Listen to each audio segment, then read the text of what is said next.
अमरावतीत पोलिसांची मोठी कारवाई. थेट कोट्यावधींचे ड्रग्ज जाळून नष्ट.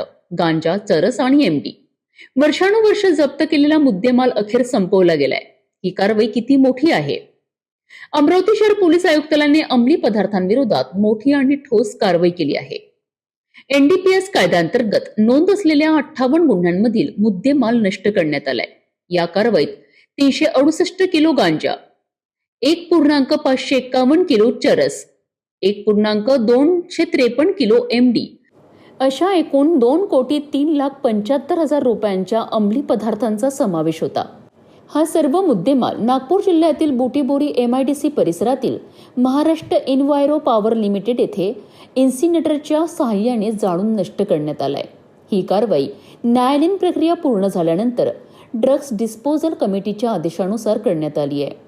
यावेळी पोलीस अधिकारी, उत्पादन शुल्क विभागाचे प्रतिनिधी आणि पंच यांच्या उपस्थितीत संपूर्ण प्रक्रिया पार पडली आहे. अंमली पदार्थांविरोधात ही पोलिसांची मोठी आणि निर्णायक कारवाई मानली जात आहे. अंमली पदार्थांविरोधात पोलिसांचा कडक संदेश. गुन्हेगारीवर लगाम घालण्याकरिता अशा कारवाया आवश्यक आहे. आता पाहायचं आहे या कारवाईचा गुन्हेगारीवर किती परिणाम होतो.